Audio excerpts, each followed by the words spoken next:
Kaze kwibendera TV, kaze makuru agezweho kuri aya masaha nitwa Mukada. Bifurije kugira ibihe byiza kandi nakomeze kugira weekend nziza.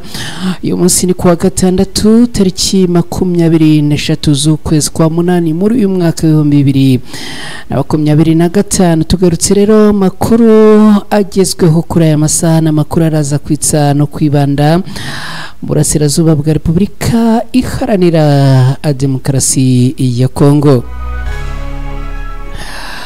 Turaza kunyarukira muri Katari turebera hamwe bijyanye n'intumwa ebyiri z'abarwanyi b'umutwe wa M23. Ubu tuvugana hamaze kumenyekana ingingo ebyiri izi ntumwa zahawe kuvugaho, ibindi zikabyihorera. Ibi turaza kubyinjiramo ku by'uburambuye hano kwibendera TV. Abasirikare ba leta ya Congo FARDC barigamba guhanura drone y'abarwanyi umutwe wa M23.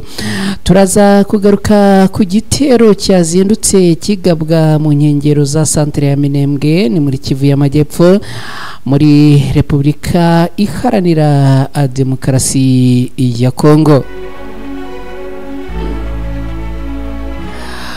Turaza kandi kugaruka muri teritwari ya Masisi ni muri Kivu y'Amajyaruguru muri iki gihugu cya Repubulika Iharanira Demokarasi ya Kongo. Abantu babiri b'igitsina gore bapfuye, bakaba bapfuye urupfu rubi, dore ko urupfu rwabo rwaturutse kuri grenade.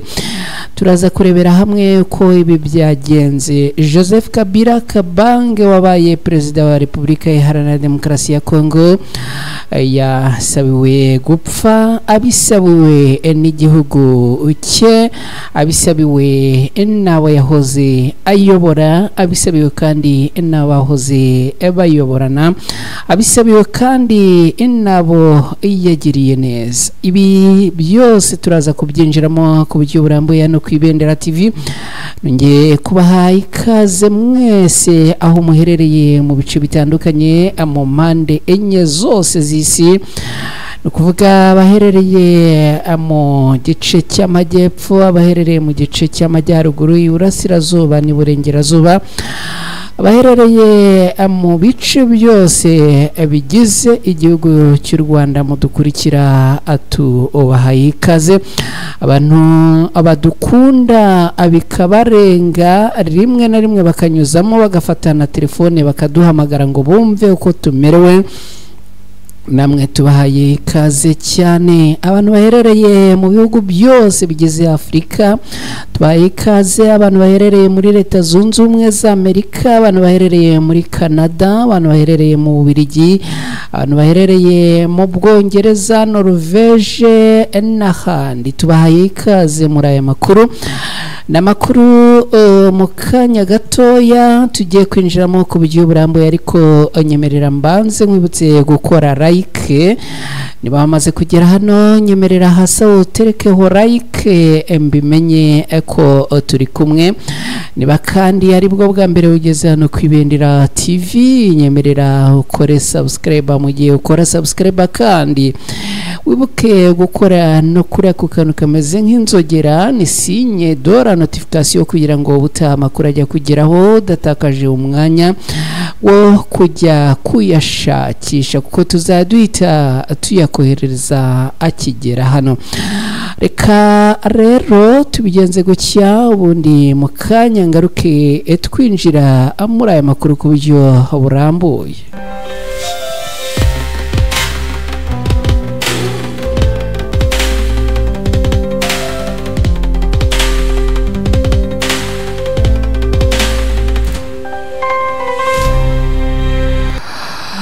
Nongeye kubaha ikaze risesuye mwese aho muherereye. ikaze muri aya makuru, ikaze ku buryo bwose. Ikindi numva nifuza kukwibutsa nuko wanyarukira hasi aho ngaho muri uwo mwanya wagenewe ibitekerezo, ubundi ukanyandikira aho uherereye kugira ngo butange menya nabo turi kumwe aho muherereye. Ikindi kandi ushobora no kudufasha gusangiza izi nkuru inshuti n'abavandimwe bawe, no kujya hasi aho ngaho handitse share ukahakanda bakaguha link ukayikopiya ukayoherereza inshuti zawe zitandukanye. Reka twanzike ya makuru Doha muri Katari, niho twerekeje uwo tuvugana. Abarwanyi b'umutwe wa M23 bamaze gutangaza ko bohereje intumwa zigera kuri 2 Doha muri Katari. Abarwanyi b'umutwe wa M23 ariko bakavuga yuko ubwo izo ntumwa 2 zajyaga guhaguruka igoma muri Repubulika Iharanira Demokarasi ya Kongo zahawe ingingo 2 zonyine bagomba kuvugaho, abatagomba kurenza, batagomba kugabanura cyangwa bongere. Hanyuma izindi ngingo zose nta burenganzira izi ntumwa zahawe bwo kugira icyo babivugaho. Ibi ni byatangajwe na koordinateri wungirije wa Alliance Fleuve Congo ibarizwamo n'abarwanyi umutwe wa M23 ku munsi w'ejo, yitwa Bertrand Bisimwa. Ku munsi w'ejo ubwo yaganiraga n'abanyamakuru y'Igoma muri Repubulika Iharanira Demokarasi ya Kongo, akaba yaragarutse kuri ibi bijyanye n'ibiganiro birimo kubera muri Katari, ariko ahamya ko ngo bohereje intumwa 2 gusa zifite ingingo 2 zigomba kuvugaho. Ingingo ya mbere ijyanye n'intumwa ya mbere yoherejwe muri biganiro ni ingingo yo kuvuga ko mfungwa 700 z'abarwanyi b'umutwe wa M23 zakomeje kuvuga yuko bafunzwe nabo ku ruhande rwa leta ya Kinshasa. Ibi mukanya ndaje tubigarukeho, ariko no minsi ishize twakunze kubigarukaho ibijyanye n'izi mfungwa 700. Indi ngingo ijyanye n'intumwa ya kabiri yoherejwe cyangwa se igize delegation y'abantu 2 yerekeje Doha muri Katari ku bwa Alliance Fleuve Congo na M23 yahawe ingingo yo kuvuga ku gahenge k'intambara cyangwa se CCRF muri Repubulika, ubwo birumvikana ni mu burasirazuba bwa Repubulika Iharanira Demokarasi ya Kongo. Ibi akaba ari byatangajwe na Bertrand Bisimwa nk'uko nari nabigarutseho haruguru gato. Akaba ibi yarabitangarije Goma ni muri Hotel Serena mu kiganiro n'abanyamakuru. Reka atugaruke rero kuri izi ingingo ku yindi. Abarwanyi b'umutwe wa M23 kuva ibijyanye n'ibiganiro byatangira bakunze gutereka ku meza y'ibiganiro urupapuro ruriho abantu bagera kuri 700 ngo bafunzwe na leta ya Kongo, abashinjwa gukorana, kuba ibyitso, kuba intumwa no gufatanya n'abarwanyi b'umutwe wa M23. Iyi ni ingingo yakunze kumvikana cyane aho abarwanyi ba M23 babaga bari mu biganiro hose. Iyi ngingo yagiye igarukwaho mu minsi ishize. Abo ku ruhande rwa leta ya Kongo bagaruka kuri iyi ngingo, amakuru akavuga yuko leta ya Katari yokeje igitutu leta ya Kongo kugira ngo ifungure abantu bagera kuri 700, ariko amahoro aboneke ku baturage barenga miliyoni bagize igihugu cya Repubulika Iharanira Demokarasi ya Kongo. Ubwo rero iyi leta ya Katari ngo yagarukaga kuri ibi ngibi. Leta ya Kongo yavuze ko aba bantu abarwanya umutwe wa M23 bari gusaba, bamwe ngo barapfuye, abandi ngo baburiwe irengero. Ibi bikimara kumenyekana rero, abarwanya umutwe wa M23 bahise bohereza intumwa yihariye igomba kugaruka cyangwa se igomba kuvuga kuri iyi ngingo. Indi ntumwa ya kabiri ibohereje nk'uko nabibabwiye nigaruka ku ngingo ijyanye n'agahenge k'intambara mu burasirazuba bwa Repubulika Iharanira Demokarasi ya Kongo.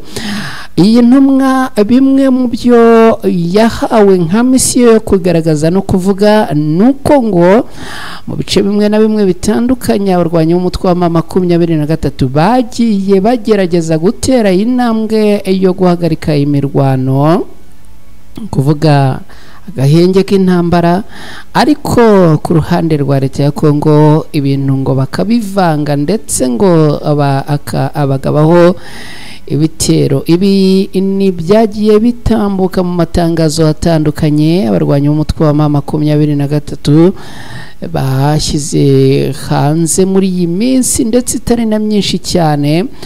Twirwaneho yagiye isohora amatangazo ivuga yuko abarwanyi bo ku ruhande rwa leta ya Kongo barimo kugaba ibitero ku baturage b'inzirakarengane bo mu bwoko bw'abanyamurenge batuye muri Kivu y'Amajyepfo. Abarwanyi b'umutwe wa M23 nabo ntibahwemye gusohora amatangazo atandukanye bagaragaza ko hari ibice bimwe na bimwe abarwanyi bo ku ruhande rwa leta ya Kongo barimo kugabamo ibitero, mu gihe n'ubundi izi mpande zombi zari zumvikanye kuba zishyizeho ibijyanye n'agahenge mu gihe ibi biganiro bikiri ankuru cyangwa se bigikomeje. Kugeza amagingo aya ngaya rero abarwanyi b'umutwe wa M23 bakaba bavuga yuko mu gihe izi ngingo zigera kuri ebyiri zose zaba zitaganiriweho kandi ngo zemezwe nk'uko babyifuza, ubundi bijyanye n'izindi ngingo ngo ntago biraza kuba abikiri ngombwa. Ngibyo ibijyanye n'izi ntumwa zaramukijwe ubutumwa kubw'izina ry'abarwanyi b'umutwe wa M23 muri Katari. Akaba rero ari ingingo zigera kuri ebyiri nk'uko tumaze kusana bazinyuramo. Igisirikare cya leta ya Kongo FARDC abarigamba ngo kuba barigamba guhanura drone y'abarwanyi b'umutwe wa M23. Igisirikare cya leta ya Kongo FARDC kiravuga ko ku wa gatanu ni ku munsi w'ejo tariki 22 Kanama muri uyu mwaka ngo bahanuye indege yo mu bwoko bwa drone yo ku ruhande rw'abarwanyi b'umutwe wa M23. Iki gisirikare cya leta ya Kongo FARDC biciye mu muvugizi w'ibikorwa byabo bya gisirikare bizwi nka Sokora ya kabiri yitwa Suryetona Mbuyi Karonji Rigani yatangaje ko iyo drone ngo yahanuwe mu gace kanzibira gaherereye muri teritwari ya Warungu ni muri Kivu y'Amajyepfo muri Repubulika Iharanira Demokarasi ya Kongo, kandi ngo ikaba yarahanuwe n'abarwanyi bo ku ruhande rwa leta ya Kongo. Yavuze ko iyo drone ngo yari irimo irasa ibirindiro by'ingabo za leta mbere yo guhanurwa na regiment ya 3309 y'ingabo zirwanira ku butaka za Repubulika Iharanira Demokarasi ya Kongo. Mbuyi yamaganye icyo yise gukomeza kwica amasezerano y'agahenge yasinyiwe Doha bikorwa n'abarwanyi b'umutwe wa M23, anatunga urutoki imitwe yatwirwaneho na Angomino iri mu igize ihuriro rya AFC. FARDC kandi iravuga ko yahanuye drone ya M23 mu gihe uyu mutwe nawo umaze igihe ushinja FARDC kubagabaho ibitero bakoresheje drone z'ubwiyahuzi zizwi nka kamikaze zigurukirizwa i Bujumbura mu Burundi zikaza rero zikica abaturage aha muri Kivu y'Amajyepfo muri Repubulika Iharanira Demokarasi ya Kongo. Kugeza ubu ngubu rero magingo ya abo ku ruhande rwa 23 ntacyo baratangaza ku bijyanye n'iyi drone igisirikare cya FARDC kigamba kuba cyahanuye. Reka adukomeze n'aya makuru tunyarukire noneho muri Kivu y'Amajyepfo tubabwire ko hazindutse hagabwa igitero ku nkengero za santere ya Minembwe ni mu majyepfo muri Repubulika Iharanira Demokarasi ya Kongo. Abarwanyi bo muri Wazalendo bakorana bya hafi n'ingabo za leta ya Kongo biravugwa ko ngo bazindutse bagaba igitero mu gice cya Gahwera gerereye mu ntera ngufi uvuye muri santere ya teritwari ya Minembwe, ariko ngo abagabye iki gitero baje gusubizwa inyuma arugikubita. Gahwera ibarizwa muri teritwari ya Minembwe ni mu ntara ya Kivu y'Amajyepfo mu gihugu cya Repubulika Iharanira Demokarasi ya Kongo. Mbibutsa ko ejo bundi Minembwe yagizwe teritwari hatagira ugira ngo nukwibeshya. Ni muri teritwari ya Minembwe igihe cya saa 12 z'urukerera rwo ku uyu wa gatandatu tariki 23 z'ukwezi kwa munani muri uyu mwaka w'2025 rero nibwo kiriya gitero cyagabwe aha muri ibi bice.